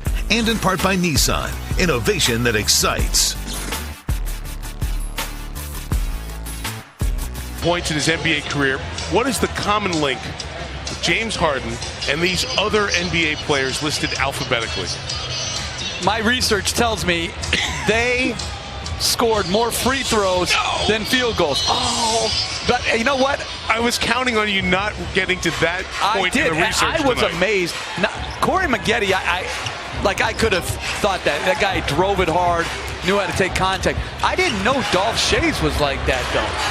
Dolph Schayes got fouled a lot. That is very impressive, Jeff. We'll give you the full explanation for those of you who did not get our research packet in a moment. Beverley hits the three, and it's 76-58. Montrezl Harrell, the rookie out of Louisville, has checked in for Houston as J.B. Bickerstaff looking to find anybody to give their team a little bit of a lift. Harrell has played in 21 games, averaging 10 minutes in those games and scoring 3 points per. Dellavedova with the miss. So the fact with Harden, 10,000 point scores in NBA history. He's one of 6, and you saw the list, who has more free throws made than field goals made. Such a diverse and interesting list that really you could never piece together. And I wouldn't have picked Cedric Maxwell, who's such a great scorer. Cornbread Maxwell with all the fakes and feints, and as Jones gets fouled by Tristan Thompson. So here is that list of the 6 players. You got some bigs, you got goals. a swingman in Maggette, and then James Harden. Easy Ed McCauley. Late Dolph Schayes just passed a few weeks ago, part of those Syracuse Nationals teams, including the championship team. For what it's worth, Harden became the 330th player in NBA history to score 10,000 points, and he did it in under 500 games. So here are the guys who've hit that 10,000 point mark since the 09-10 season when Harden came into the league. How about 3 of those guys on that list played together? Yes, exactly right.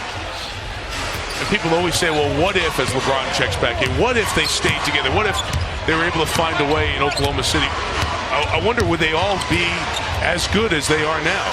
Would they have been able to grow this way? Jefferson the miss, Harden the rebound. There's Harden on the take all the way to the basket. And James Harden gets another field goal, and David Black just wants to make sure it doesn't slip away here. At 15, he'll call timeout. Under 8. Houston hasn't played well, but they can still come back. So glad you're hanging with us on this NBA Friday, presented by State Farm. Like Tirico, Jeff Van Gundy, Israel Gutierrez here in Houston. The Cavaliers lead by 15. So in the West, you have the 2 power teams, Golden State and San Antonio. And for all the conversation, and absolutely deservedly so, the Warriors equaling the best 40-game start in NBA history at 37-3. There are the Spurs, just 3 back in the loss column. As they've gone through their season, those 2 teams will finally meet in about 10 days for the first time this season. Cleveland just saw San Antonio. They'll see Golden State on Monday. Incredible by both teams. The level of consistency, so impressive after all both teams have accomplished, that they've come out and played as they have. And I really do believe if Oklahoma City is able to become dominant defensively, they can give either of those teams a run. When you have Durant, Westbrook, Ibaka as your core 3, you have scoring, you have versatility, but their defense to get to that level will have to get better. That foul on Harden was his 5th, by the way. 5 on James Harden. Each team 3 fouls in this 4th quarter. Here's Irving turning the corner. Kyrie is off. And the rebound by Harden. Rockets will try to get it down to 13, or it doesn't. Ariza, any driving lane there shut off. Cleveland has really not allowed any drives by the Rockets. That's an air ball. So you point to the Oklahoma City defense, and that's the question I was going to bounce back to you. Can they play good enough defense against those 2 teams? And can they score the way they normally do against San Antonio, which has been extraordinary on the defensive end this year? Irving with the basket. Well, I think Oklahoma City has the capabilities of being an absolute elite defensive team. That length, quickness, I don't think there's any doubt about that. But they're going to have to do it, obviously. And like we've talked all night about habits, getting the right habits. But they can do it. And then offensively, listen, everybody's struggling to score against San Antonio, the length. the every night commitment. But when you've got Durant and Westbrook, you got a great shot every night. Stays down here, 3.7 for the Cavaliers to shoot. We certainly have tiers for the moment in the West, and those two teams are on that first tier. And then you'd have to say for the great start by those teams, that second tier, as Tristan Thompson goes inside and scores, beats the shot clock, takes the lead back up to 19. That second tier for the moment would be Oklahoma City and the Clippers, who've run off 10 in a row, including the Wednesday night win over Miami. Beverley from the outside hits the three, Patrick Beverley. And then, Jeff, the question is, if those four teams, and who knows what happens with injuries and health, is there anybody in that second tier that could give one of those four teams even a good series in the first round? We're months away from that conversation, but we've clearly kind of gone Group A, Group B, Group C. And I think in the West, Oklahoma City, as Irving beats the buzzer, I would encourage every child to turn this off. This is just really, I mean, if you want to learn about how to play basketball, not here, not tonight. Cleveland is doing some no, very they good are. things. You're right. I'm saying right Hustling now. defensively. Yeah, I'm saying at this moment. Obviously, though, it's in most places it's past bedtime. But anyway, to get back to, I think Oklahoma City belongs in their own tier. And then I think the Clippers are in the tier below Oklahoma City. You're going to see some of these teams in action coming up. Martin Luther King Day, busy schedule. New Orleans and Memphis on ESPN. Then NBA TV will have Orlando and Atlanta. TNT will have Golden State meeting Cleveland, the reprise of the Christmas night game. And then these Rockets go to the red-hot Clippers. And as we've mentioned, Saturday Night Primetime a week and a night from now in Chicago and Cleveland, starting that franchise of shows on ABC. Montrezl Harrell inside. Gets on the scoreboard. You said you think Oklahoma City thinks that they're in their own? No, I think they oh my goodness. Kyrie. What a handle. Too good. Too good. 19 for Irving, 21 for Irving tonight.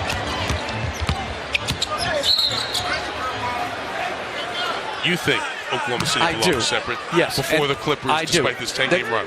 What the Clippers have done, I think, without Blake Griffin, and the last game without DeAndre Jordan, too. I mean, like, the way they're playing, it's been phenomenal. I think Doc Rivers made some hard decisions about who to play, inserting Pablo Prigioni into the rotation, Cole Aldridge, and they may not be as talented as Terrence Jones finishes with his right hand, but they have a chemistry, and it also shows you just how great Chris Paul is. Like, I don't know if it's possible to get as much attention as he does and be underrated, but I do think he's underrated still. Right back to LeBron. Choose the open three, drives the basket for the hard-charging two. Take LeBron up to 18 points. And someone's got to put him down on that. If you're a big guy, you're either taking a charge or you're taking a foul. But you're certainly not getting out of the way.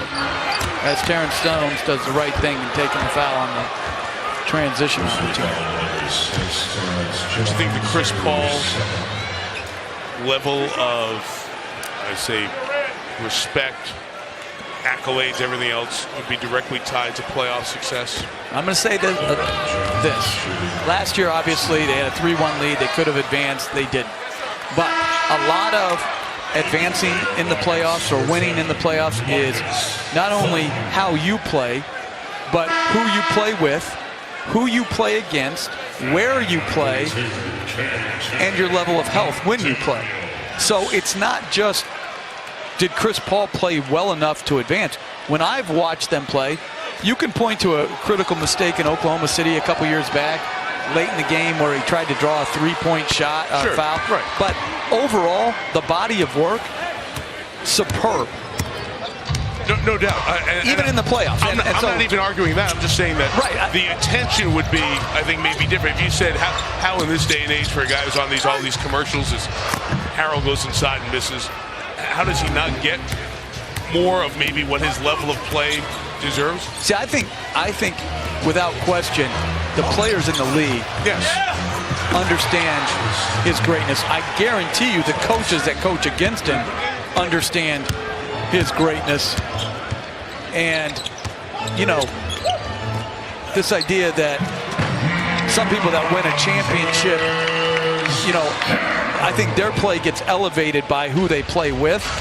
But Chris Paul, great competitor as Patrick Beverley is hobbling. Beverley hobbled there. David Blatt still has his starters out there. Dellavedova is getting set to come in. Jason Terry and Terrence Jones are going to check in for Houston. 88-70, 3:15 to go. It's a heck of a win for Cleveland. Got off to a struggling start. Jeff, the record last year and again this with Kevin Love and LeBron James and Kyrie Irving. Their three that they've put together to be the focal points of this team has been outstanding. LeBron will close it out. 19 points, 7 rebounds, 7 assists. Played 36 minutes. And he and the Cavaliers will close out this trip 5-1. As they head home, we've talked about the Golden State game on Monday. They have Brooklyn on Wednesday and the Clippers Thursday. So a busy week before that Chicago game on Saturday. But 3 of the 4 happen right there in downtown Cleveland. That's a travel.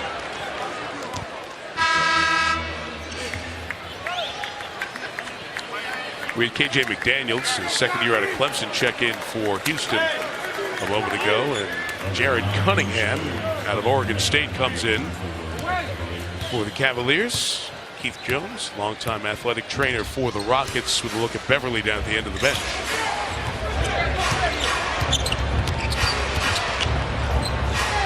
Shumpert finding Cunningham, who missed.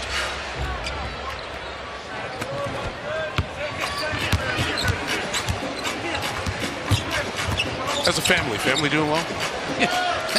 Everything's good. Good. Excellent. Jones on the miss. Yours? Doing fine, thank you.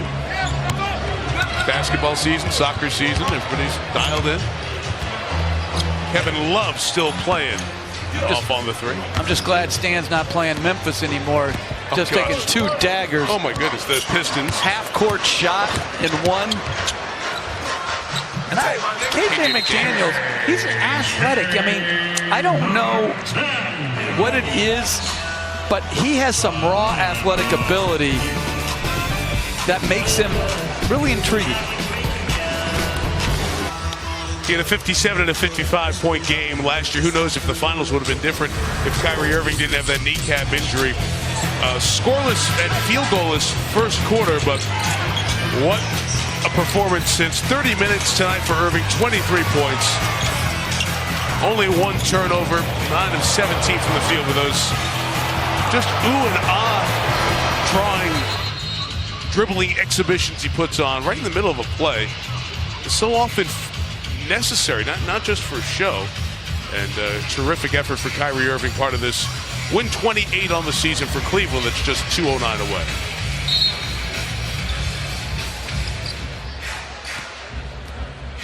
Sasha Khan in the game. Out of Kansas. A young man who is a backup for most of his Kansas time. Played in Russia. David Blatt's familiar with him from his time in Russia. And here he is at age 30 in the NBA. Was drafted by Seattle back in the 2008 draft. Right before the Sonics moved to Oklahoma City.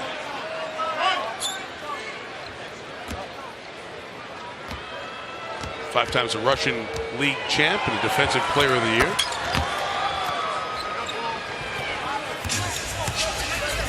$91-72, the number here for the Rockets, who will see the 5-game slide come to an end. They'll head to the Lakers on Sunday and the Clippers on Monday. They'll do the back-to-back thing in LA.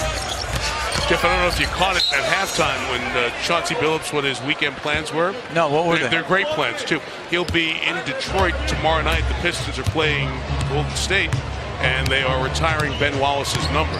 at the Palace. So that'll be a fun night. It'll be really neat because Ben Wallace was such an inspiration to Draymond Green. Draymond, of course, with the Warriors will be in the building as well. I think Draymond should take that game off to rest and rehab, as should Curry and Clay. Cunningham is blocked inside. Harrell is fouled by Dellavedova. It's a good thing I have experience working with analysts whose brothers are current head coaches. You do, that's right. I know where you're coming from. And by the way, what an accomplishment by Jay Gruden this year with Washington. I loved how he handled that whole quarterback situation. He just picked one and never looked back. And I don't know if Kirk Cousins is how good. I'm not obviously a football guy, but I just thought he handled himself well, making a very tough decision. Winning a division championship there. He's now the second longest tenured head coach in the division, with the new coaches for the Giants and the Eagles. So you say you're not a football guy? Well, I don't know anything about it. You've reached out to me with more football-driven conversations in the 7-8 years, however long you've been doing this. Pass for Khan inside is knocked out of bounds. Well, I told you my draft strategy for the Texans. All 7 rounds drafted quarterback, and then signed 3 free agent quarterbacks. Not because the quarterbacks that played there didn't do their best, as KJ McDaniels is a good finish. Yeah, I mean, I like him. Well, Bob McNair, the owner of the Houston Texans, who brought football back to Houston after the Oilers left, and said quarterback will be priority. Yeah, but everybody, Khan inside gets fouled. There's only 5 or 6, 10 great quarterbacks in the whole world. Most of them it's hard to get one. Most of them are playing this weekend too. Yeah, direct correlation. Sort of works that way. Yeah. So Khan will come to the free throw line here. 91-76 the score. If anyone fouls anymore, they should be fined. I had a fear there for a minute as the guys are having a good time with the Cavs bench as well, with the Khan free throw release. I had a fear there for a minute when the ball deflected out of bounds that we were going to go to the replay center and check out they wouldn't do who was that. off of. I would hope. Well, disappointing night for the Rockets against the best in the East. Montrezl Harrell unhappy with the Richard Jefferson foul. And Derek Richardson, the official, said, okay, let's just cut this out. You should be yelling at Richard Jefferson. For committing the foul? For committing the foul. You're 15 years in, man. It's 25 seconds left. 15-point game. But, Jeff, this is a disappointing night for Houston. You have won 5 in a row, building some momentum here. You get the Cavs. It's your one night with LeBron in the building, and they're coming off the back-to-back. It's all set up for you, and they played about as bad a game as they have played since the coaching change. And you have to bounce back quickly. They played bad. It was very interesting. Ty Lawson did not play in the second half. It's an ongoing storyline, but you can't let a bad performance affect the next one. They've just won 5 in a row, a couple very close, hard-fought games, and so they're going to have to bounce back and do it quickly. And this will be a season-low point total for the Rockets.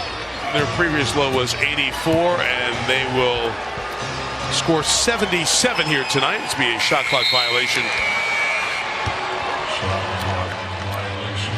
And with 7/10 left, everybody says their hellos and goodbyes, and they'll see each other again March 29th in Cleveland. 91-77, the Cavaliers close the road trip at 5-1. They improve to 28-10. The Rockets are now a game above 500 at 21-20. Their 5-game win streak is done. Before we head to Scott Van Pelt and Sports Center, Kyrie Irving is in position to talk with Israel Gutierrez. Israel. Kyrie, you had built-in excuses for this game. End of a road trip, second night of a back-to-back. What was the approach going into this to let you get away with the win? Just getting back to what we know, playing basketball, executing on both ends of the floor. Want to come out and make a statement. We lost a tough game last night. We don't want to make any excuses for ourselves. Just want to come out here and compete. That loss snapped an 8-game win streak last night, but you still won 9 out of 10. What kind of improvement have you seen, not just since you've been back, but during this road trip? We're just taking steps in the right direction. Every game we know what to expect from one another. We're finding continuity with our guys. Myself, Love, and 2-3, we're the leaders of the team, so we got to do it every single night, and we know what to expect. During the broadcast, Jeff Van Gundy recommended a dribbling competition between you and Steph Curry, All-Star Weekend. Heads up, what do you say? I'm always down for it. I mean, two of the best ball handlers in the world right there. Just a lot of creativity. Thanks, Kyrie. Guys. He's on his top 2 of his own poll there, best dribblers, and with good reason, too. Yeah, absolutely. Well earned. That's right. Good to be with you, pal. Thank you. Jeff Van Gundy, Ezra Gutierrez, Mike Tirico. Glad you were with us for this NBA Friday. We saw Oklahoma City and Cleveland come up with big victories here tonight. Sports Center's up next with Scott Van Pelt, including an appearance by Jeff Van Gundy. So if you haven't had enough of Jeff tonight, there's more to come. Let's just not discuss this game. Good night from Houston. Off we go to SVP and Sports Center.